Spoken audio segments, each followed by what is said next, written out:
ஸ்ரீமதே கோவிந்த ராமானுஜாய நமக.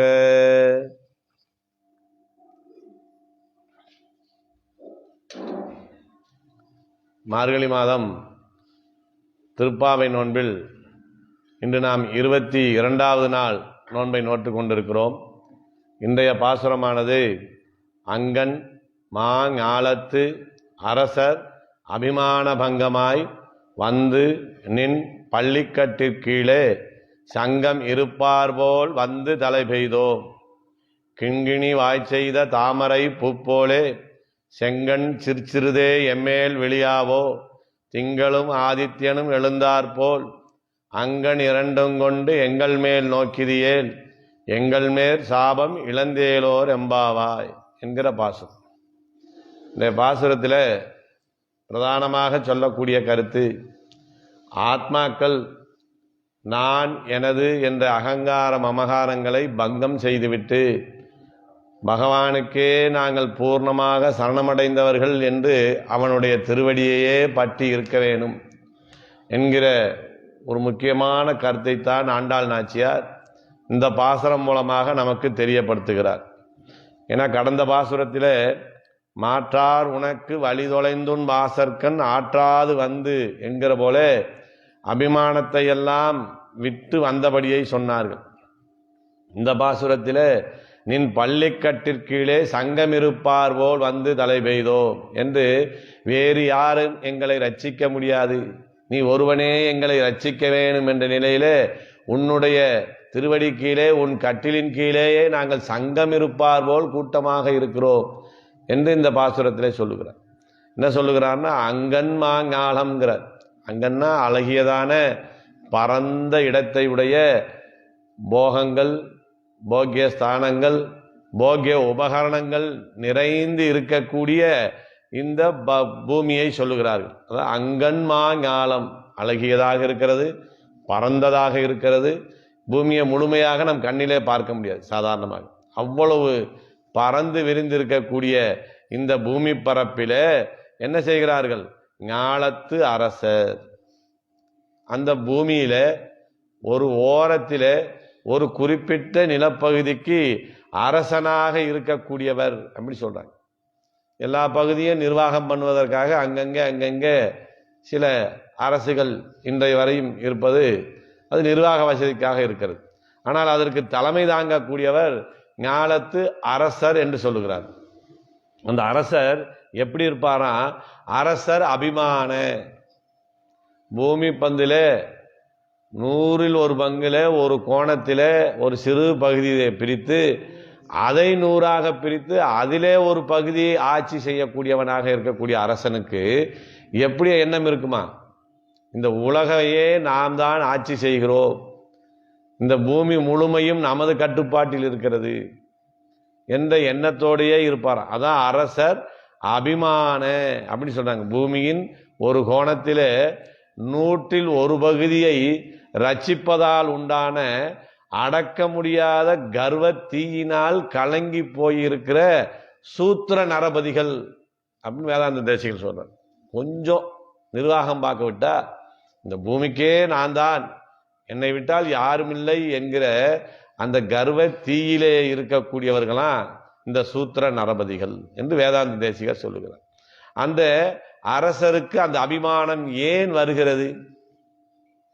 அபிமானம்னா நான் எனதுங்கிற அகங்காரம். ஏன் அப்படி வருகிறதுனா, பதவி உயர உயர உயர அந்த பதவிக்கு தகுந்தாற் போல நமக்கும் நான் எனது என்கிற அகங்கார மமகாரங்கள் நிச்சயமாக ஏற்படும். அது இயற்கை நியதி என்று சொல்லுகிறார். ஒரு சிறிய பொறுப்பில் இருக்கக்கூடியவர் அந்த பதவிக்கு உண்டான அந்த பொறுப்புக்கு உண்டான தன்னுடைய கர்வத்தை காட்டித்தான் தீர்வார். இதுல யார் உயர்ந்த இடத்துல இருக்கிறான்னு பார்க்கிற போது அதனாலதான் அதுக்கு உதாரணமாக சொன்னாங்க, நான் எனது என்ற அகங்காரம் அமகாரங்களுக்கெல்லாம் அடையாளமாக யாரை சொல்லலாம் என்றால் அந்த நாட்டை ஆளக்கூடிய அரசனை சொல்லலாம் அப்படின்னு சொன்னாங்க. இப்போ பதவி உயர உயர அந்த பதவிக்கு ஏற்றாற் போல அந்த அகங்காரம் அமகாரங்களும் கூடுவது இயற்கை. அது இருந்துதான் ஆகணும். நிர்வாகம் செய்ய வேண்டுமென்றால், சில கராரான முடிவுகளை எடுக்க வேண்டுமென்றால் அவர்கள் அந்த நிலையில இருக்க வேண்டிய கட்டாயம் இருக்கிறது அப்படின்னு சொன்னாங்க. இப்படி உயர்ந்த பதவிக்கு போக போக நான் எனதுங்கிற அகங்கார மமகாரங்கள் வருமா அப்படின்னு ஒரு சந்தேகம் ஒருத்தருக்கு ஏற்படுது. இந்த நிலையில என்ன செய்யறாங்கன்னா, பட்டர்கிட்ட ஒருத்தர் ஒரு சந்தேகம் கேட்கிறார். சாமி, நாங்க சாஸ்திரங்கள் எல்லாம் படிச்சிருக்கிறோம், அதுல என்ன சொல்றாங்கன்னா, இந்த ஆத்மா பரமபதத்தை போய் அடைய வேண்டும் என்றால் பலவிதமான விதிகளை கடைபிடித்துத்தான் வர வேண்டும் என்று சொல்லி இருக்கிறது. அதில் பிரம்மாதி தேவர்களுக்கு கூட பல ஜென்மங்கள் எடுத்து அவர்கள் பலவிதமான சாஸ்திரங்களிலே சொல்லப்பட்ட காரியங்களை எல்லாம் செய்துதான் பரமபதத்துக்கு போவார்கள் என்று இருக்கிறது. ஆனால் இப்போது ராமானுஜர் காலத்திற்கு பின்பு பஞ்சசம்ஸ்காரம் செய்து கொண்டு ஒரு ஆச்சாரியன் அடைந்த பாகவதர்கள் இந்த ஆத்மா இந்த தேகத்தினுடைய முடிவிலேயே இந்த பிறவியிலேயே எங்களுக்கு பரமபதம் கிடைத்துவிடும் என்று கட்டுச்சோறு கட்டி கொண்டு திரிகிறார்களே, இது சாத்தியப்படுமா என்கிற ஒரு சந்தேகத்தை கேட்குறாங்க. அப்படித்தான் நம்ம சொல்றோம், பஞ்சசம்ஸ்காரம் பண்ணிக்கங்க, ஒரு ஆச்சாரியன் அடைஞ்சிருங்க, நீங்க நிச்சயமாக இந்த ஜென்மத்தின் முடிவிலேயே முக்தி அடைந்து விடலாம். காஞ்சி வரதர் ராமானுஜருக்கு சொன்ன 6 வார்த்தைகளிலே இதுவும் ஒன்று. தேக அவாசனத்திலே மோட்சம். இந்த தேகத்தை இந்த ஆத்மா எப்பொழுது விடுகிறதோ அப்போதே பரமபதம் நிச்சயம் அவர் ஒரு உத்தரவாதம் கொடுத்திருக்கிறார். அது எப்படி சாத்தியப்படும்? அப்ப சாஸ்திர வேதங்களிலே சொன்னதெல்லாம் நடைமுறைப்படுத்த வேண்டியது இல்லையா என்கிற ஒரு சந்தேகத்தை தான் பட்டர் எடுத்தே கேட்டார். அப்போது பட்டர் என்ன சொல்கிறார் என்றால், அதை பற்றி பெரிய விசாரணை நம்ம பண்ண வேண்டியதில்லை. ஏன் அப்படின்னு சொன்னா, ஒரு நாட்டுக்கு ஒரு பகுதியிலே அரசனாக இருக்கக்கூடியவனுக்கே இவ்வளவு அகங்கார மமகாரங்கள் இருக்கிற போது பகவானாலே நியமிக்கப்பட்டு இந்த உலகத்தில் இருக்கிற உயிர்கள் அனைத்தையும் படைக்கக்கூடியதான நிலையில் இருக்கக்கூடிய பிரம்மாதி தேவர்களுக்கெல்லாம் அந்த நான் என்கிற அகங்காரம் மமகாரம் ஏறி நிற்கும். அந்த அபிமானத்தை குறைப்பதற்கு பல ஜென்மங்கள் அவர்களுக்கு தேவைப்படுகிறது. ஆனால் இந்த ஆச்சாரியனை சரணமடைந்திருக்கக்கூடிய பாகவதர்களுக்கு என்ன ஏற்பட்டிருக்குன்னா, அவர்களுக்கு நான் எனதுங்கிற எண்ணமே கிடையாது. அது இல்லாததுனால தானே ஒரு ஆச்சாரியனை போய் தஞ்சம் என்று சரணமடைந்திருக்கிறார்கள். இயற்கையிலேயே அவர்களுக்கு அந்த அபிமானம் இல்லாததுனால, அந்த அபிமானம் இல்லாத நிலையிலே பரமபதத்தை அடைவதற்கு இந்த ஒரு ஜென்மமே போதும். அதனால இந்த ஜென்மத்தின் நிறைவிலேயே அவர்களுக்கு பரமபதம் நிச்சயம் என்று சொன்னார். அப்போ நமக்கு ஒரு பதவி உயர்வு வர வர வர என்ன ஏற்படுதுன்னா, அதற்கேற்ற அந்த அபிமானங்கள் அங்கே ஏற்படுகிறது அப்படின்னு சொல்றார். அதான் மாங்காலத்து அரசர் அபிமான. ஏன் அந்த அரசர்களுக்கு அந்த எண்ணங்கள் வருகிறதுன்னா, தெரிஞ்சோ தெரியாமல வேதத்தை சில நேரங்கள்ல படிக்க கேட்டுடுறாங்க. அங்கே இருக்கக்கூடிய அவருடைய குலகுருவாக இருக்கக்கூடியவர் வேதத்திலே இப்படியெல்லாம் சொல்லப்பட்டிருக்கிறது என்கிற ஒரு செய்தியை சொல்லக்கூடிய நிலை வருகிறது. அப்படி வருகிற போது அதுல என்ன சொல்லிடுறாங்கன்னா, பதிம் விஸ்வசிய என்று இந்த உலகங்களுக்கெல்லாம் அதிபதியாக பரமாத்மா இருக்கிறான் என்ற சொல்லப்பட்ட கருத்தை இவர்கள் என்ன எடுத்துக்கொள்கிறார்கள்? நமக்காக சொன்னது, நாம் தான் இந்த உலகத்துக்கெல்லாம் தலைவன் என்கிற ஒரு எண்ணம் இவர்களிடத்திலே ஏற்பட்டு விடுகிறது. அதனாலே தான் இவர்களிடம் அந்த அபிமானம் இருக்கு. இப்ப என்ன நடக்குதுன்னா, அந்த அரசனாக இருக்கக்கூடியவர்கள் சிலர் என்ன பண்ணுகிறாங்கன்னா, சிகிச்சை செய்ய முடியாத தீராத வியாதி இந்த நமக்கு ராஜ்யபாரம் என்பதை ஒரு சில அரசர்கள் உணரக்கூடிய நிலை ஏற்படுகிறது. சாஸ்திரங்கள்ல அதுவும் சொல்லியிருக்கு. இந்த நாட்டிலே உள்ள குடிமக்கள் செய்யக்கூடிய தவறெல்லாம் யாருக்கு போய் சேரும்னா, அந்த நாட்டை ஆளக்கூடிய அரசனுக்கு போய் சேரும்னு சாஸ்திரம் சொல்லியிருக்கு. இதையெல்லாம் உணர்றாங்க. அப்புறம் ஆழ்வார் பாசரத்துல சொல்றாரு, என்ன சொல்றாரு?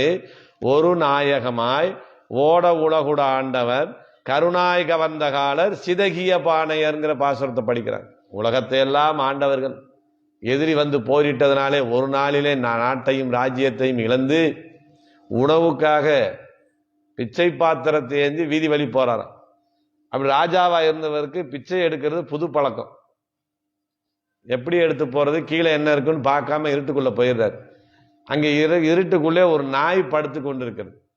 தெரியாமல் அந்த நாயை மிதித்து விடுகிறார். நாய் விரட்டுற வேகத்தில் கையில் இருந்த அந்த ஓடும் கீழே விழுந்து உடஞ்சு போகுது. அப்ப இந்த நாட்டுக்கே அரசனாக இருந்தவன் ஒரு நாளிலே பிச்சை எடுக்கிற பாத்திரம் கூட தனக்கு சொந்தமில்லை என்கிற நிலை ஆகிவிடுகிறது அப்படின்னு ஆழ்வார் சொன்னதையெல்லாம் உணர்ந்தவர் என்ன செய்யறாங்க, இந்த அபிமானத்தை விட்டுவிட வேண்டும் என்று சிலர் அறிகிறார்கள். அப்படி அறிந்தவர்கள் என்ன செய்கிறார்கள்னா, இதுக்கு தீர்வு என்ன செய்யணும் அப்படின்னு யோசிக்கிறாங்க. ஏன்னா ராஜாவா இருக்கிறவர்கள் அரசர்களாக இருந்து ஒரு வயதான காலத்தில் என்ன செய்வாங்கன்னா, தன்னுடைய மகனிடத்திலே இந்த நாட்டினுடைய பொறுப்பை ஒப்படைத்து விட்டு அவர் தன் மனைவியான ராணியை அழைத்து கொண்டு காட்டுக்குள்ளே போயிடுவார். அது வானப்பிரஸ்தம்னு அதுக்கு பேர். இனிமே இந்த பூமி பாரத்தெல்லாம் நம்மளால பார்க்க முடியாது, மகனே நிர்வாகத்தை எல்லாம் நீ பார்த்துக்க, நாங்கள் நிம்மதியாக இன்னும் கொஞ்ச நாள் காலத்தை கழிக்கிறோம்னு சொல்லி என்ன செய்வாங்கன்னா, தன் மனைவியையும் கூப்பிட்டு காட்டுக்குள்ளே போயிடுவாங்க. காட்டுக்குள்ளே கிடைக்கிற கனி பழங்கள் இதையெல்லாம் கிழங்கு வகைகள் இதையெல்லாம் உண்டு கொண்டு தன் காலத்தை கழித்து விடுவார்கள். மீண்டும் இந்த நாட்டுக்குள்ளே வரவே மாட்டாங்க. இப்படி இந்த அபிமானத்தை பங்கப்படுத்த வேண்டும் என்று நினைத்த அரசர்கள் சிலர் என்ன செய்கிறாங்க, அப்படி காட்டுக்குள்ளே போகாமல் உன்னிடத்திலே வந்திருக்கிறார்கள். அதான் வந்து என்று சொல்லுகிறார். வந்து என்ன செய்யறாங்க, நின் பள்ளிக்கட்டிற்கீழே, நின் பள்ளிக்கட்டிற்கீழே வந்து சரணமடைந்திருக்கிறார்கள். தோற்றவன் எப்படி வென்றவன் இடத்திலே வந்து நிற்பானோ அதை போல வந்திருக்கிறார். இந்த நாட்டில் இருக்கிற ராஜாக்களை அரசர்கள் என்ன செய்வாங்கன்னா, ஒருத்தருக்கு ஒருத்தர் வெற்றி கொண்டுக்குவாங்க. இந்த நாட்டு அரசர் அந்த நாட்டு அரசரை வெற்றி கொள்வார், அப்புறம் அவர் அவருக்கு வெற்றி கொள்வார். இப்படின்னு ஒருத்தருக்கு ஒருத்தர் வெற்றி கொள்றதும் உண்டு, தோற்பதும் உண்டு. ஆனால் அனைவரையும் இந்த அங்கன்மா ஞாலத்திலே இருக்கக்கூடிய அரசர்கள் அனைவரையும் வெல்லக்கூடிய சக்தி உடையவன் யார்னா பரமாத்மா. அதனால என்ன செஞ்சிருக்கிறாங்க, இந்த அரசர்கள் எல்லாம் உன்னுடைய திருவடிக்கு கீழே வந்து நின் பள்ளிற்கட்டிற்கீழே என்று இருக்கிறார். உன்னிடத்திலே வந்து சரணமடைந்திருக்கிறார்கள். நின் பள்ளிக்கட்டிற்கீழே, நின் உன்னிடத்திலே ஏன் வர வேண்டும், அபிமானம் அற்றுவிட்டது, நான் எனதுங்கிற அகங்காரம் அமகாரங்கள் போய்விட்டது, ராஜ்யபாரம் வேணான்னு முடிவெடுத்தாச்சு. அப்ப நல்கதிக்கு போகணும்னா யாரிடத்திலேயாவது போயிருக்கலாமே, ஏன் உன்னிடத்திலே வந்து சரணமடைந்திருக்கிறார்கள் அப்படின்னு கேட்கிறாங்க. அதான் நின் அப்படிங்கிறார். ஏன் அப்படின்னா, எங்கேயாவது தவறுகள் குற்றங்கள் அதிகமாக நடக்கிறது, பொதுமக்கள் வெளியிலே நடமாட முடியவில்லை, போகிற இடமெல்லாம் வழிபறி நடைபெறுகிறது என்ற ஒரு நிலை இருந்தால் நாம் எங்க போவோம், நம்மை விட பலம் வாய்ந்தவனிடம் என்னை ரட்சிக்க வேண்டும் என்று போவோம். அப்ப இங்கே நாட்டிலே நடக்கக்கூடிய தீமைகள் குறைய வேண்டும், அதற்கு நாம் பரிகாரமாக யாரிடத்திலே போக வேண்டுமன்னா பகவான் ஸ்ரீமன் நாராயணனுடைய திருவடிகளுக்கே போக வேண்டும். அங்கதான் போய் முறையிடணும். நிறைய தவறுகள் நடக்குது, இதை நீங்க தான் சரி பண்ணி கொடுக்க வேண்டும் என்று போகணும். இரண்டாவது, இந்த ஆபத்திலே இருந்து எங்களை ரட்சிக்க வேண்டும் என்று கேட்டு போவதும் எங்கே போக வேண்டும் என்றால் அங்கே நாராயணனிடத்திலே போக வேண்டும். அதனாலே தான் இவர்கள் எல்லாம் என்ன செய்திருக்கிறார்கள், தன் அபிமானத்தை பங்கம் செய்து உன்னிடத்திலே வந்து இருக்கிறார்கள். அப்படியே உன்னிடத்திலே வந்து இருக்கிறார்கள்னா நின் பள்ளிக்கட்டிற்கீழே, பள்ளிக்கட்டின் கீழேயே இருப்பதற்கு என்ன காரணம்னா, உன்னுடைய திருவடி நிழலை விட்டு வெளியே எங்கேயாவது போனோம்னா, முன்னாள் ராஜா வந்துட்டார், ராஜா நீங்க ஆட்சி செய்கிற காலத்துல இந்த நாடு நல்லா இருந்தது, உங்க பையன் சரியில்லை, அதனால வாங்க நீங்க மறுபடியும் மன்னனாகி விடுங்கள், தூக்கி யாராவது நம்ம தலையில அந்த கிரீடத்தை வைத்து விடுவார்களோ, இந்த பூமி பாரத்தை மீண்டும் தன்னிடத்திலே கொடுத்து விடுவார்களோ என்று அஞ்சி உன் திருவடி கீழேயே அங்கே இருக்கிறார்கள். அது நின் பள்ளிக்கட்டிற்கீழே. எப்படி இருக்கிறார்கள்னா சங்கம் இருப்பார் போல், வேற வழியே இல்லை, உங்களையே தஞ்சம் என்று இருப்போம் என்று சங்கம் இருப்பார் போல் இருக்கிறார்கள். பெருமாளே பார்த்து சில நேரத்தில், சாமி முன்னாடி ராஜாவாக இருந்தவங்க நீங்கள் இன்னும் கொஞ்ச நாள் போய் ஆட்சி பண்ணிட்டு வரீங்களான்னா, வேணுமே வேணும், இனிமே அந்த சிரமத்தை ஏற்றுக்கொள்வதற்கு நான் தயாராக இல்லை, உன்னுடைய திருவடி நிழலிலேயே நாங்கள் இருக்க வேண்டும் என்று சங்கம் போல திரள் திரளாக வந்து இருக்கிறார்கள். ஒருத்தர் ரெண்டு பேர் வரலையாம், கூட்டம் கூட்டமாக வந்திருக்கிறார்கள். ஆண்டாள் நாச்சியாருக்கு என்ன ஆசை பாரு, ஒருத்தர் ரெண்டு பேர் பகவானை சரணமடைந்து நல்கதி அடைய வேணும்னு அவங்க ஆசைப்படலை. என்ன செய்யறாங்க, கூட்டம் கூட்டமா. அதனால இந்த திருப்பாவை நோன்பிலே கலந்து கொள்ளும் போது என்ன சொன்னாங்க, யார் யார் இதுல கலந்து கொள்ளலாம் என்று கேட்கிற போது, போதுவீர் போதுமினோ, யார் யாருக்கு பகவானுடைய திருவடியை அடைய வேண்டும் என்று ஆசை இருக்கிறதோ எல்லோரும் கலந்து கொள்ளலாம் என்றுதான் சொன்னார். அதைத்தான் இங்க சொல்றார், சங்கம் இருப்பார் போல். வந்து அவர்கள் அங்கே இருக்கிறார்கள், உன் திருவடி கீழே தஞ்சம் அடைந்து இருக்கிறார்கள். அதை போல நாங்கள் என்ன செய்து வந்திருக்கிறோம், அவர்களை போல் வந்து தலை பெய்தோம். அப்படி நான் அரசன், இந்த நாடு எனக்குரியது, நான் அதிகாரம் மிக்கவன் என்கிற அபிமானத்தை எல்லாம் பங்கம் செய்துவிட்டு அவர்கள் எப்படி உன் திருவடி கீழே உன் பள்ளிக்கட்டிற்கு கீழே சங்கம் சங்கமாக கூட்டம் கூட்டமாக திரள் திரளாக இருக்கிறார்களோ அதே போல நாங்கள் வந்திருக்கிறோம். அவர்கள் இழப்பதற்கு நாடு இருந்தது, பதவி இருந்தது.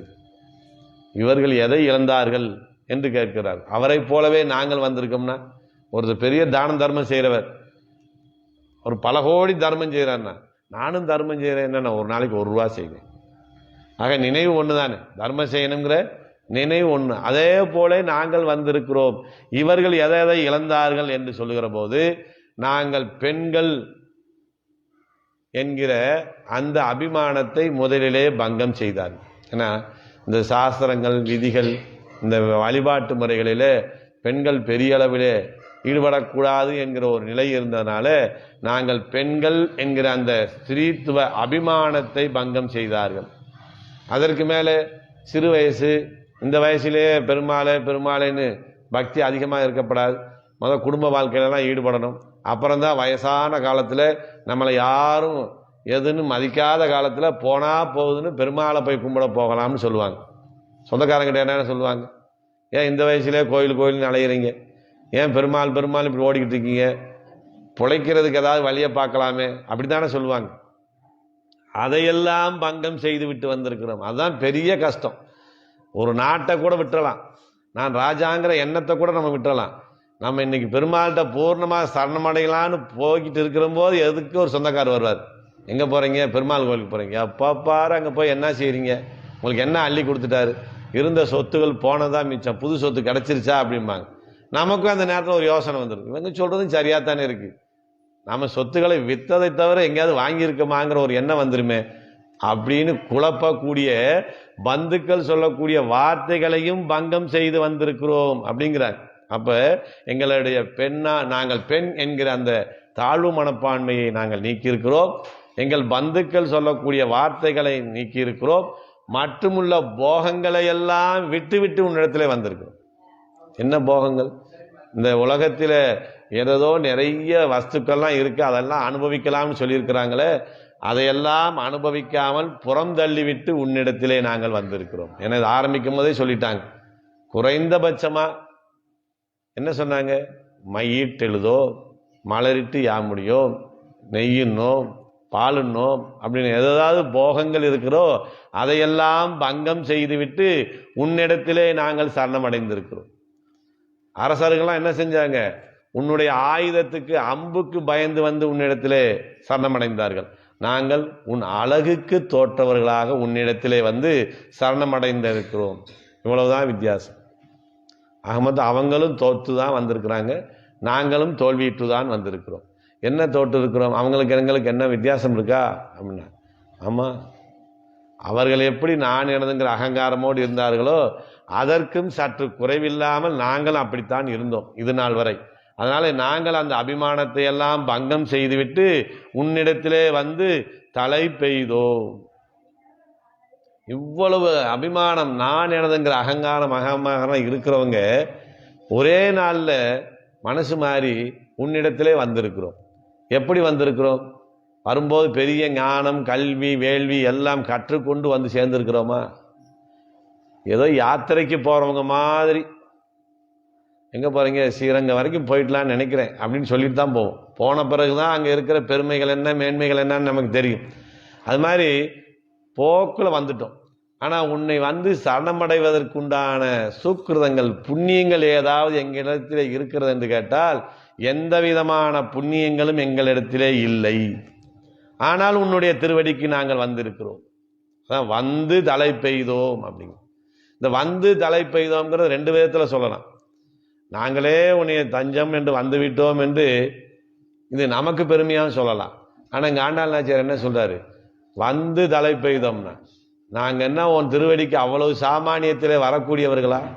இந்த உலகத்தில் எவ்வளோ விஷயம் இருக்கிறது அனுபவிப்பதற்கு, எவ்வளவு கடமைகள் இருக்கிறது எங்களுக்கு. என் குடும்பத்துக்கு வேலை செஞ்சாலே எனக்கு 2 ஜென்மம் பத்தாதுன்னு, என் குடும்பத்தில் அவ்வளவு நபர்கள் இருக்கிறார்கள். அவர்களுக்கெல்லாம் நான் காரியம் செய்ய வேண்டும் என்றால் எனக்கு இன்னொரு ஜென்மம் தேவைப்படும். திருமங்கையாளர் சொன்ன மாதிரி தாயே தந்தை என்றும் தாரமே கிளை மக்கள் என்றும் நோயே பெற்றொழிந்தேன். அதுக்கே எனக்கு நிறைய வேலை இருக்கு. பிறர்க்கே உழைத்து ஏழையானேன் அப்படின்னு எங்களுக்கு நிறைய விஷயம் இருக்கு. நீயே நேரில் வந்து வாங்க பரமபதம் தரேன்னாலும் வரமாட்டோம். அப்படிப்பட்ட நாங்கள் என்ன செய்திருக்கிறோம்? வந்து தலை பெய்தோம். நீ சிரமப்பட்டு பிடிக்க வேண்டிய நாங்க பல அவதாரங்கள் எடுத்து வடதேசத்திலிருந்து இலங்கை வரைக்கும் நடக்கணும்.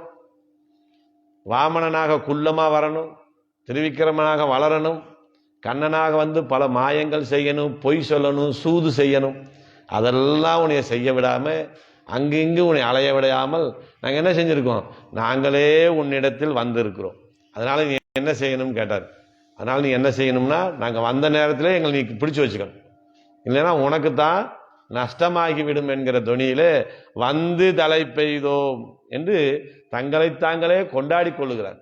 நமக்கு வேண்டிய நன்மை பகவான் இடத்துல திருமங்கையாழ்வார் மாதிரி வாழ்வழியால் மந்திரம் கொள்ளுன்னு வந்து அரட்டி கேட்கிறாங்க இந்த இடத்துல. அப்படி வந்து தலை பெய்தோம் அப்படின்னு சொன்னாங்க. அப்ப கண்ணன் கேட்கிறாரு, சரி பரவாயில்ல, நீங்க இந்த சிறு வயதில் ஏதோ ஒரு ஞானத்தின் அடிப்படையில் இந்த திருப்பாவை நோன்பை மேற்கொண்டு உங்கள் அபிமானங்களை எல்லாம், நான் எனதுங்கிற அகங்காரம் அமகாரங்களை எல்லாம் பங்கம் செய்துவிட்டு என்னிடத்திலே சரணமடைந்திருக்கிறீர்கள். உங்கள் நோன்புடைய காரியம் நிறைவேறிவிட்டது, சந்தோஷம், நீங்க போயிட்டு வரலான்ட்டு. அவ்வளவுதானே, உங்க ஆசை நிறைவேறிடுச்சு இல்லையா அப்படின்னு கேட்கிறார். இத்தனை நாள் பேசாம இருந்த கண்ணா, பேசும்போதே இப்படி விவகாரமாக பேசுறாயான்னு இவங்க கேட்கிறாங்க. நாங்கள் உன்னை அடைந்தோமே தவிர, உன்னை அடைந்து விட்டோம் தான் சொல்லியிருக்கேன். அதுக்கே பெரிய சாதனை. அபிமான பங்கம் செய்து உன்னை சரணமடைவதே பெரிய சாதனை. அதைத்தான் இப்ப முதல்ல செய்திருக்கிறோம். அது நிறைவான பலனா இல்லை. உன்னை அடைந்த பிறகு உன்னை அனுபவிக்க வேண்டும், அதுதான் மிகப்பெரிய பலன். அதை நாங்கள் இன்னும் பலனை அனுபவிக்கவில்லையே என்று சொல்லுகிறார். என்ன பலன் அனுபவிக்கல? இப்ப நான் என்ன செய்யணும்னு சொல்றீங்கன்னு அப்பதான் சொல்றாங்க இவங்க, கிங்கிணி வாய் செய்த தாமரை பூ போலே செங்கண் சிறு சிறிதே எம்மேல் வெளியாவோ என்று சொல்லுகிறார். என்ன செய்யணும் அப்படின்னு கேட்கிற போது, உன் பார்வை என்கிற கடாட்சம் எங்கள் மேலே பட வேண்டும். அது எப்படி படணும்னு சொல்றாங்க. உன்னுடைய கண்கள் முழுமையாக விழித்து நீ எங்கள் மீது அருள் கடாட்சம் செய்தால் அதையும் எங்களாலே தாங்கிக் கொள்ள முடியாது என்று சொல்கிறேன். பகவானுடைய கோப பார்வையை தான் நம்மால் பொறுத்து கொள்ள முடியாது, தாங்கிக் கொள்ள முடியாது என்று இல்லை. நம்ம மேல அதிகமா பாசம் வச்சு, நம்ம மேல அன்பு வைத்து படான்னு இப்படி முழிச்சு பார்த்தான்னு வைங்க, அவர் செய்கிற நன்மையையும் நம்மால் தாங்கிக் கொள்ளக்கூடிய சக்தி நம்மிடத்திலே இல்லை. அர்ஜுனனுக்கு காட்டார் விஸ்வரூப தரிசனம், யாருக்கும் கிடைக்காது. வாழ்க்கையில விஸ்வரூப தரிசனம் நம்ம ஒரு தடவையாவது சேவிச்சிட மாட்டோமான்னு துடிப்போம். ஆனால் அர்ஜுனால அதை தாங்க முடியல. கண்ணா போதும், என்னால் முடியல, நீ பழையபடிக்கு கண்ணனாவே வந்துரு. அப்படி அவனுடைய அருளையும் நம்மால் முழுமையாக தாங்கிக் கொள்ளக்கூடிய சக்தி நம்மிடத்தில் இல்லை என்பதனால இங்க என்ன சொல்றாரு, கிங்கிணி அப்படின்னு. எப்படி இருக்கணும்? அவனுடைய கண்கள் மலர்ந்தும் மலராத தாமரை போன்று விழித்து பார்க்கணுமா, கொஞ்சமா அப்படி மெதுவா திரும்பி பார்க்கணும். பலான்னு முடிச்சு பார்த்தீங்கன்னா எங்களால அதை பொறுத்து கொள்ளக்கூடிய சக்தி இல்லை அப்படின்னு சொல்றார். அவன் கண்கள் அப்படி தாமரைக்கு ஒப்பாக சொல்றார். கண்ணும் செந்தாமரை கையும் அவை அடியோ அவையே. அவனுடைய அவயவங்கள் எல்லாம் தாமரை போன்று இருக்கிறது. கண், அவன் திருவடி திருக்கைகள் எல்லாம் தாமரையாக இருக்கிறது. செந்தாமரை தடங்கன் செங்கனிவாய் செங்கமலம் செந்தாமரை அடிகள் என்று பகவானை அனுபவிக்கணும்னு வந்து சரணமடைந்தவர்கள் அவனை என்ன பார்க்கிறாங்க? நம்ம அவனை சந்தோஷமா பார்க்கிறாரா கோபமா பார்க்கிறாரான்னு தெரிஞ்சுக்கணும். அது எங்க தெரியும்?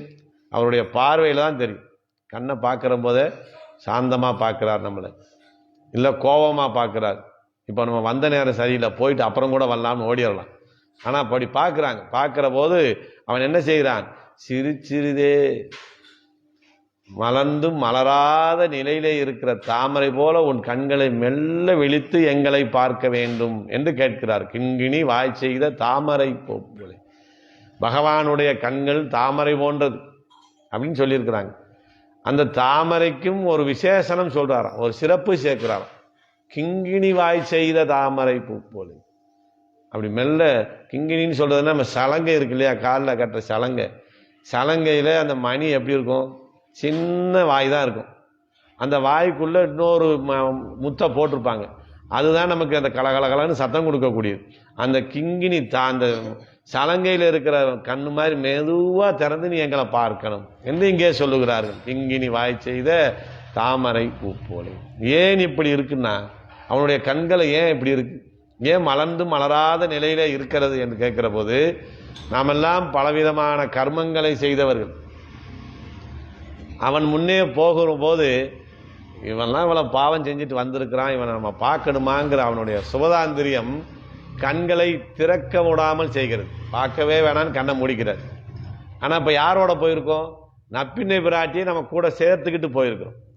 அதனால பிராட்டியினுடைய ரெக்கமெண்டேஷன் இருக்கு, பரிந்துரை இருக்கு, இவர்களை பார்க்காவிட்டால் பிராட்டி கோபித்துக் கொள்வாளேன்னு கண்ணை லேசா திறக்க செய்யும். அவனுடைய சுதாந்திரியம் கண்ணை மூடச் செய்கிறது, பிராட்டினுடைய அனுகிரகம் கண்களை விழிக்க செய்கிறது என்று சொல்லுகிறார்கள். இவர்களுடைய அபராதம் கண்ணை மூடச் செய்கிறது. நம்முடைய குற்றம் இவங்களை பார்க்காட்டி என்ன நினைக்க வைக்குது, ஆனா அவனுடைய கிருபை கண்களை மலரச் செய்கிறது. இவர்களுடைய ஆர்த்த துவனியாகிற ஆதித்யன் அலறச் செய்கிறது. ஐயோ அபயம் அபயம் எங்களை காப்பாற்று நாம போய் சத்தம் போடுறோம் இல்லையா, அந்த அபயம் என்ன செய்யுது, அவன் கண்களை மலர வைக்கிறது. அதனாலதான் அந்த கண்கள் எப்படி இருக்கணும்னா, மலர்ந்தும் மலராத இருக்கக்கூடிய நிலையிலே உன் கண்களை திறந்து எங்களை நீ ரட்சிக்க வேண்டும் என்று அவனுடைய கண்களுக்கு ஒப்புமையாக தாமரையை சொல்லுகிறார். அப்புறம் தாமரையை சொல்லும்போது ஆண்டாள் நாச்சியாருக்கு ஒரு சந்தேகம். தாமரை பகவானுடைய கண்களை போன்று கொஞ்சம் சிவந்த நிறத்தில் இருக்கிறது. அது வரைக்கும் தானே தாமரைக்கும் கண்ணுக்கும் ஒப்புமை சரியா வரும், பொருத்தம் சரியா இருக்கும். அதை தாண்டி பகவானுடைய கண்களுக்கு ஒரு சிறப்பு இருக்கிறது. என்ன சிறப்பு இருக்கிறன்னா, அவன் கண்ணிலே வெள்ளமிடும் வாட்சல்யம் என்கிற குணம். பல குணங்கள் அந்த கண்களிலே தெரியுமே. நம்மிடம் இருக்கக்கூடிய கருணை, இரக்கம், நம்மளோடு கலந்து பரிமாறக்கூடிய சௌசீல்யம், சௌலபியம், இந்த குணங்கள் எல்லாம் அந்த கண்ணில் இருக்குமே. இந்த தாமரைக்கு அந்த குணமெல்லாம் இருக்குமா? ஒரு சிவப்பா இருக்குங்கிற ஒரு காரணத்துக்காக இந்த தாமரையை போய் நம்ம அவன் கண்ணுக்கு உதாரணமா சொல்லிட்டோமே, அதுவும் தவறு. அப்ப அவன் கண்ணுக்கு எதை உதாரணம் சொல்லலாம்? அவன் கண்ணுக்கு அவன் கண்ணுதான் உபமானமாக இருக்கு. வேறொரு பொருத்தமான பொருளை நம்மால சொல்ல முடியாது என்பதனால செங்கன் என்று சொல்லுகிறார். அப்படிப்பட்ட உன் செம்மையான அந்த சிவந்த கண்களை கொண்டு சிறு சிறிதே எங்களை நீ நோக்க வேண்டும் என்று சொல்லுகிறார். ஏன்னா உன்னுடைய அழகை பற்றி சொல்லுகிற போது அதுக்கு ஒப்புமையாக எதுவுமே இல்லை என்று சொல்லுகிறார். கட்டுரைக்கில் உண்மையை சொன்னால் தாமரை நின் கண் பாதம் கை ஒவ்வா. இந்த தாமரையும் உனக்கு ஒரு பொருத்தமான உதாரணம் இல்லை. இருந்தாலும் நாங்கள் எதையாவது சொல்லி இது போல என்று சொல்ல வேண்டிய ஒரு நிலைக்காக அதை சொன்னேன் என்று சொல்லுகிறார். அப்ப இந்த செம்மையான கண்களை கொண்டு நீ என்ன செய்ய வேண்டும்ங்கிறார். சிறு சிறிதே மெல்ல திறந்து பார்க்கும். ஏன்னா எங்களுடைய அளவு எவ்வளவோ அவ்வளவுக்கு தான் உன்னுடைய கருணை இருக்க வேண்டும் சொல்றாங்க. இப்போ முந்தையெல்லாம் மாடுகள் நடந்து போகும் இல்லையா, அந்த சகதியாக இருக்கிற இடத்துல அது கால் வச்சுட்டு போயிருக்கும். அப்ப அந்த குழம்பு அளவுக்கு அங்க ஒரு சின்ன பள்ளம் இருக்கும், அவ்வளவுதான் நம்ம அளவுன்னு வச்சுக்கிட்டோம். அவனுடைய அருளை ஏற்கக்கூடிய அளவு நமக்கு அவ்வளவுதான். அதுல கொண்டு வந்து நீ கடலை நிறைக்க பார்த்தீங்கன்னா என்ன ஆகும்? அந்த மாட்டு குழம்பு பள்ளம் எவ்வளவு இருக்கோ அதுக்கு அளவா தண்ணி ஊத்துனா அது அளவா நிற்கும். நீ ஆர்வத்துல இந்த அளவுல இருக்க எங்க மேல நீ கடலையே கொண்டு வந்து நிறைக்க பார்த்தா எங்களால இது ஏற்றுக்கொள்ள முடியாது. அதனால நீ என்ன செய்யணும்? சிறு சிறிதே விழிக்க வேணும். அது ஏன் அப்படி ஆசைப்படுறாருன்னா, பகவானுடைய அழகை அனுபவிக்க முயலுகிற போது அவனுடைய கண்ணை எப்படி பார்க்கறாங்களா, போய் பார்க்கிற போது அவன் கண்கள் மூடி அப்படி இருக்க வேண்டும். அப்புறம் அந்த கண் இமைகள் கொஞ்சம் கொஞ்சமாக திறந்து முழுமையாக திறக்கிற வரைக்கும் ஒரு வினாடி கூட விடாமல் அந்த அழகை சேவிக்கணும். பெருமாள் நம்ம எப்படி சேவிக்கணும்? இப்படி கண்ணை மூடி இப்படி திறக்கிறத கூட ஒரு வினாடி விட்டு போகாம சேவிக்கணும். இங்கேருந்து பல ஆயிரக்கணக்கான பணம் செலவழித்து திவ்ய தேசங்களுக்கு போகிறோம். போன வேகத்தில் பொதுவாக பெருமாளேன்னு இப்படி கையெடுத்து கும்பிட்டுட்டு வெளியே வந்துடும். வந்தவங்கிட்ட, ஏமா உள்ள பகவான் என்ன வஸ்திரம் அணிஞ்சிருந்தார் சொல்லுங்க, என்ன மலர் அலங்காரம் பண்ணியிருந்தானா, அதை எங்கே பார்த்தேன், அதுக்குள்ளே என்னை தள்ளி விட்டுட்டாங்களே, இங்கே போனதுமே கோவிந்தான்னு சொல்லிட்டு வந்துட்டேன்னு சொல்லும். அப்படி பெருமாளை செவிப்பதில் எந்த பிரயோஜனம் இல்லை. ஒரு கண்மூடி அவன் விழிக்கிற அழகை கூட சிறுதேன்னு அப்படி கண் இமைகள் திறக்க ஆரம்பிக்கிறது, முழுமையாக அது திறந்து முடிக்கிற வரைக்கும் நான் அதை அனுபவிக்க வேணும் என்று இங்கே ஆசைப்படுகிறார். அப்படிப்பட்ட கண்களை திறந்து எம்மேல் விழியாவோ, எங்கள் மேலே நீ நோக்க வேண்டும். முதல்ல என்ன சொன்னாங்க, கொஞ்சம் கொஞ்சமா திறந்து கொடுத்தா போதும்னாங்க. இப்போ அவனை அடைஞ்சிட்டாங்க. இப்போ கொஞ்சம் அவங்களுக்கு தைரியம் வருது, நீங்க இன்னும் கொஞ்சம் கண்ணை நல்லா திறந்து பார்க்கலாம், உங்களுடைய அருளை தாங்கக்கூடிய சக்தி எங்களிடம் சற்று இப்போ வந்து விட்டதுன்னு நாங்கள் நினைக்கிறோம்னு சொல்லி எம்மேல் வெளியாவோ. ஏன்னா நாங்கள் வாடிய பயிர் போல இருக்கிறோம், உன்னுடைய அருள் கிடைக்காமல் வாடி கருகக்கூடிய நிலையில இருக்கிறோம். இப்போ நீ என்ன செய்யணும், உன் கருணை என்கிற மழையை எங்கள் மீது நீ பொழிய வேண்டும்.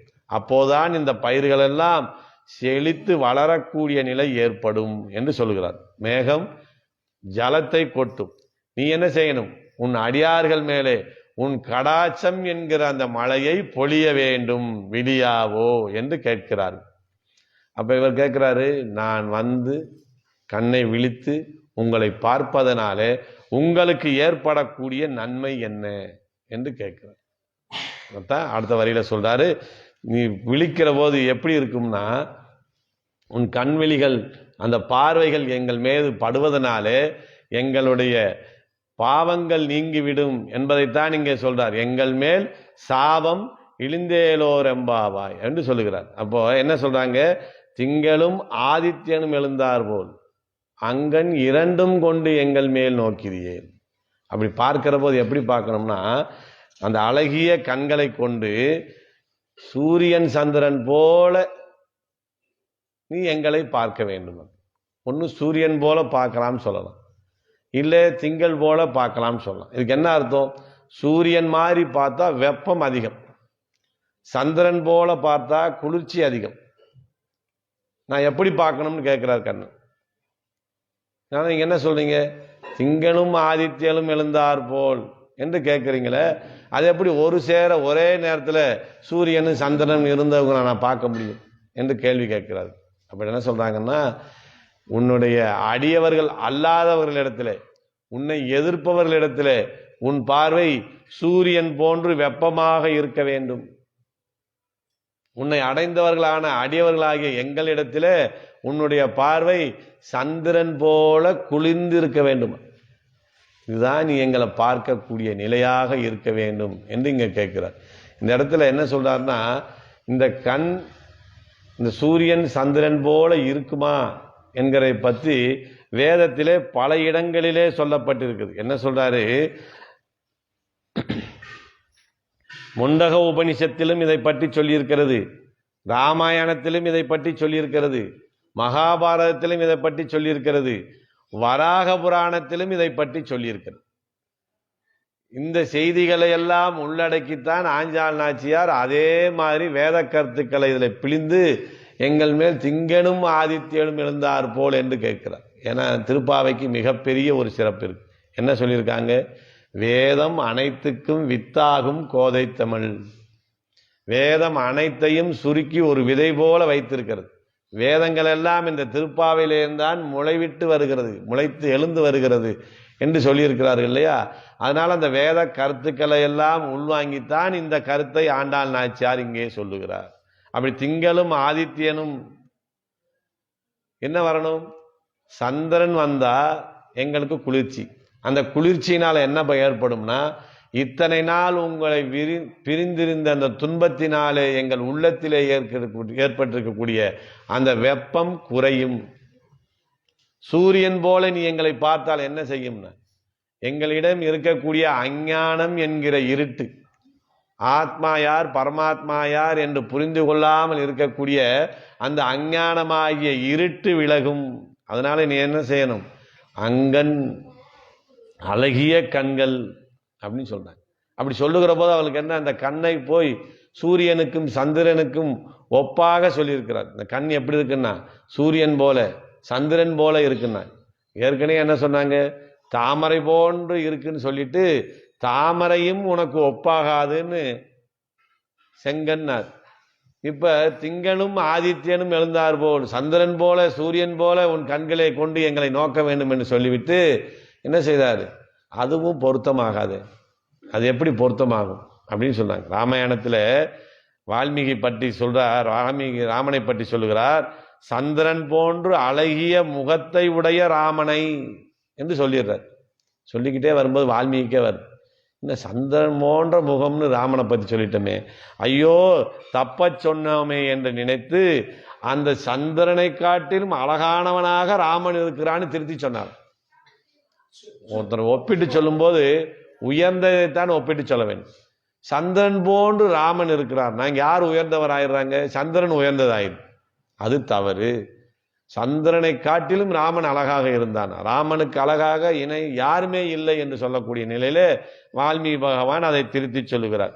அதை போல இவங்களும் யோசிக்கிறாங்க, பகவானுடைய கண்களை சந்திரனுக்கும் சூரியனுக்கும் போலன்னு சொல்லிட்டோமே, ஒப்பாக சொல்லிவிட்டோமே, இது தவறு என்று யோசிக்கிறார். ஏன் அது தவறு அப்படின்னு பார்க்கிற போது, சந்திரன் எங்கே இருந்து உருவானான்னா பகவானுடைய மனதிலே இருந்து உருவானான். சூரியன் எங்கே உருவானான்னா அவன் கண்ணிலே இருந்து பிறந்தான். அவனிடத்தில் இருந்து தோன்றிய இவர்களை போய் இந்த சூரியன் போல சந்திரன் போல கண்களை உடையவன் பரமாத்மான்னு சொன்னா இது யாருக்கு பெருமை? இது பரமாத்மாவுக்கு கொஞ்சம் இழுக்கா தெரியுது. அதனால நம்ம என்ன செய்யறோம்? அங்கன் அழகிய கண்ணுன்னு சொல்லிடும். இதை தவிர்த்து நம்ம வேற ஒப்புமை சொல்லக்கூடாது. இந்த சந்திர சூரியனை சொல்றது என்ன பிரச்சனை இருக்குன்னா, இதனிடம் குறைகள் இருக்கிறது. என்ன குறை இருக்கிறது? சந்திரன் போன்ற கண்ணுன்னு சொல்லிடுறோம். சந்திரன் எப்பயுமே முழுமையா இருக்கிறது இல்லை. 15 நாள் தேயும், அப்புறம் இல்லாம போயிடும், அப்புறம் 15 நாள் வளரும். அப்ப பகவானுடைய கண்கள் வளர்ந்து தேய்ந்து இல்லாமல் போகக்கூடிய நிலைன்னு சொல்லிட்டு மாதிரி ஆயிருமே. அதனால அது தவறு. சூரியன் கண் கொண்டு இப்படி பார்க்கவே முடியாது. ஒரு வினாடி பார்த்தா திருப்பி பார்த்தா நமக்கு கண்ணு தெரியாத அளவில் இருக்கும். அதனால அதை முழுமையாக கண்டு ரசிக்க முடியாது. அதனால அதுவும் தவறு. இந்த 2 பேருக்கும் பொதுவாக ஒரு குறை இருக்கு. கிரகணம் என்று வருகிற போது ஒரு நாகம் இதையெல்லாம் கவ்விக்கொண்டு செல்கிறதுன்னு இருக்கு. அப்ப பகவானுடைய கண்களை இதுக்கு ஒப்பாக சொன்னா பகவானுடைய கண்ணுக்கு இந்த குறையெல்லாம் வந்துருமே, அதனால இது தவறு என்று அவர்கள் சொல்லுகிறார். அதனால பொதுவா என்ன சொல்லிட்டாங்க? அங்கன், அங்கே செங்கன், இங்கே அங்கன். அழகிய கண்களை கொண்டு நீ எங்களை பார்த்தால் போதும். அங்கன் 2 கொண்டு, அந்த 2 கண்களாலே எங்களை நோக்கினாலே போதும். இப்படி ஒரே காலத்துல எழுந்து சூரியனும் சந்திரனும் வர முடியுமா என்று பார்க்கிற போது அப்படி இருப்பதனாலே தான் எழக்கூடிய சூரியனை பார்த்து தாமரை மலர முயற்சிக்கிறது. அதே நேரத்தில் எழக்கூடிய அந்த சந்திரனை பார்த்து இந்த தாமரை குவிய பார்க்கிறது. அதனால்தான் பகவானுடைய கண்கள் மலர்ந்தும் மலராத ஒரு நிலையிலே குவிந்தும் குவியாத ஒரு நிலையில இருக்கிறது என்று இங்கே சொல்லுகிறார்கள். இதைத்தான் பேயாழ்வார் சொல்றார். ஆங்கு மலரும் குவியுமால் உந்திவாய் ஓங்கு கமலத்தின் ஓன்போது அங்கு திகிரடை சுடரென்றும் வெண்சங்கம் வானில் பகரும் மதி என்றும் பார்த்து. அவனுடைய கண்களைப் போல சூரியனும் சந்திரனும் இருக்கிறது என்று இங்கே சொல்லியிருக்கார். அப்படிப்பட்ட திங்களும் ஆதித்யனும் ஒரு சேர எழுந்து அந்த அருமையான கண்களை கொண்டு நீ எங்களை பார்க்க வேண்டும் அப்படின்னு சொல்ற. கெட்டவர்கள் அழிவதற்காகவும் எங்களிடம் இருக்கக்கூடிய தீமை அழிவதற்காகவும் நீ சூரியன் போல பார்க்க வேண்டும். நாங்கள் நல்கதி அடைவதற்கும் உன்னுடைய அடியவர்கள் தயங்காமல் உன்னிடத்திலே சேர வேண்டும் என்ற ஒரு நிலைக்காகவும் என்ன செய்யணும்? சூரியன் போல சந்திரன் போலவும் ஒரே நேரத்தில் இருக்க வேண்டும் என்று கேட்கிறார். இந்த ஒரே நேரத்தில் இந்த 2 நிலையும் இருக்க முடியுமா? ஒன்று தண்ணியா இருக்கணும், இல்லை நெருப்பா இருக்கணும். தண்ணி நெருப்புமா இருந்தா எப்படி இருக்கிறது? 2 வெவ்வேறு நிலையில இருக்கிறது. இப்ப 2ஐயும் நீ உண்ணாக தர வேண்டும் என்று கேட்கிற போது இது நடக்குமா என்கிற ஒரு சந்தேகம் வருதுன்னா அப்பதான் சொல்றாங்க, அகடிதி கடனா சாமர்த்தியம் உள்ள இவனுக்கு ஆகும். பொருத்தமே இல்லாத பல விஷயங்களை பொருத்தி காட்டக்கூடிய சக்தி படைத்தவன் தான் சர்வ வல்லமை படைத்தவன். அப்படி சர்வ வல்லமை படைத்த பகவானாலே ஒரே நேரத்திலே சூரியன் போலே சந்திரன் போலே அவர்களுக்கு வர முடியும் என்று சொல்லுவார். அது எப்படி முடியும் அப்படின்னு கேட்கிறேன். அது காரணம், உன்னிடத்திலே எந்த நேரமும் கையிலேயே இருக்கிறது இல்லையா? என்ன இருக்குது? சங்கு சக்கரங்கள் சேர்ந்தே இருக்கிறது. சங்கு சக்கரங்கள் தான் எங்களுக்கு என்ன? சூரியனும் சந்திரனும். அது ஒரு சேர நீ வந்தா, அதுவும் இரண்டும் சேர்ந்து நீ வந்தது போல நாங்கள் அனுபவிக்கிறோம். இப்படி ஒரு சேர வந்தா பொருத்தமா இருக்குமா? பொருத்த விட முடியுமான்னா, ஏன் அவன் செய்யலையா? இதுக்கு முதல்ல செஞ்சானே. நரசிம்மாவதாரம் எடுக்கிற போது மிருகமாகவும் இல்லாமல் மனிதனாகவும் இல்லாமல் இரண்டும் கலந்ததான ஒரு உருவத்திலே வந்தார் இல்லையா? அது எப்படி ஆகும்? ஒன்று மனுஷனா இருக்கணும், இல்லை மிருகமா இருக்கணும்னு சொல்ற காலத்தில் தலை மிருகமாக இருக்கு, உடல் மனிதனாக இருக்கு. அப்ப இரண்டும் சேர்ந்து வந்தான் இல்லையா? அது சாத்தியப்படுத்திய பகவானுக்கு இது சாத்தியப்படாமல் போகுமோ? இப்ப சூரியன் மாதிரி வந்தா எதிரிகளுக்கு அழிக்கலாம், சந்திரன் போல வந்தா அடியவர்களை காப்பாத்திக்கலாம் சொல்றாங்க. இரண்டு குணங்களையும் ஒரே நேரத்திலே பகவான் செயல்படுத்துவாரான்னா செயல்படுத்தி இருக்கிறான் அப்படிங்கிறார். எப்படின்னா, சீற்றத்தோடு அருள் பெற்றவன். பிரகலாதனுக்கு எப்ப அருள் கொடுக்கிறாரு? கடுமையான கோபத்தில் உக்கிரமாக நரசிம்மராக வரும்போது தானே அவனுக்கு அருளும் செஞ்சார். பிரகலாதன் போய் சரணம் அடையும் போது, பொறுப்பானா ரொம்ப கோபமா இருக்கேன், கோபத்தை முடிச்சுட்டு நிதானமாயிட்டு வந்து உனக்கு ரட்சகம் செய்கிறேன்னு சொன்னாரா? அந்த கோபமான நிலையிலே தான் பிரகலாதனுக்கு அருள் செய்தார். அதைத்தான் சொல்றாரு, சீற்றத்தோடு அருள் பெற்றவன் அப்படின்னு சொல்ற. என்ன அதுக்கு உதாரணம் சொல்றாங்க? ஒரு சிம்மம் ஆணையோடு போர் புரியறதான், சண்டை போட்டு கொண்டு இருக்கிறதா ஒரு சிங்கம். அப்படி சிங்கம் யானை கூட சண்டை போட்டுக்கிட்டு இருக்கிற போது குட்டி சிங்கத்துக்கு பசிக்குது, அது பால் குடிக்கணும்னு அதுக்கு சத்தம் போடுது. யானை கூட சண்டை போட்டுக்கிட்டு இருந்தாலும் அந்த சிங்கம் என்ன செய்தான்? குட்டிக்கு பாலும் கொடுத்து கொண்டு இருக்கிறது. அப்போ இங்க என்ன இருக்கு? கோபமும் இருக்கு. அந்த கோபத்தின் வெளிப்பாடு யானை கூட சண்டை போடுது. இரக்கத்தின் வெளிப்பாடு, சண்டை பாட்டு நடக்கட்டும், நம்ம குழந்தைக்கு பாலும் கொடுக்க வேண்டும் என்று குட்டி சிங்கத்திற்கு பாலும் கொடுக்கிறது. இதை இரண்டையும் ஒரு சேர நடக்கிறது இல்லையா? அதனால அதே போன்று நீ சூரியன் மாதிரியும் சந்திரன் மாதிரியும் ஒரு சேர இருந்து எங்களை ரட்சிக்க வேண்டும் நோக்கிதியே. அப்படி நான் உங்களை பார்த்தா என்ன நடக்கும் தான் கேட்டேன். ஒரு வார்த்தை கேட்டேன், ஏன் நான் உங்களை பார்க்கணும்னு சொன்னான். அதுக்கு இவ்வளவு விவரம் சொல்றீங்களே, இப்போ நான் என்ன செய்யணும்? உங்களை பார்க்கணுமா? ஆமா பார்க்கணும். இந்த மாதிரி பார்க்கணும். சூரியன் போல சந்திரன் போல கலந்த நிலையிலே இரண்டும் ஒரு சேர எங்களை பார்க்கணும். சரி, அப்படி பார்த்தா என்ன நன்மை நடக்கும் என்று கேட்கிற போதுதான் சொல்றாரு, எங்கள் மேல் சாபம் இழிந்து, எங்களிடம் இருக்கக்கூடிய சாபம் நீங்கி போகும். சரணமடைந்து பாகவதலானவிடத்துல சாபம் தொக்கி நிற்குமா? ஒரு சந்தேகம். நமக்கு ஏது சாபம்? நமக்கு சாபம் இருந்தா இங்க சேர்ந்தே இருக்க மாட்டோமே. அப்புறம் இவர் ஆண்டாள் நாச்சியார் சாபம் இழிந்தேலோரம்பாவாய், சாபம் நீக்கப்பட்டு விடும் சொல்றாங்களே. நம்மிடத்துல என்ன சாபங்கள் இருக்கிறது என்று கேட்கிற போது, நாங்கள் உன்னை பிரிந்துபடும் துக்கம் தான் எங்களுக்கு சாபம். அந்த துக்கம் எங்களை விட்டு நீங்கும்.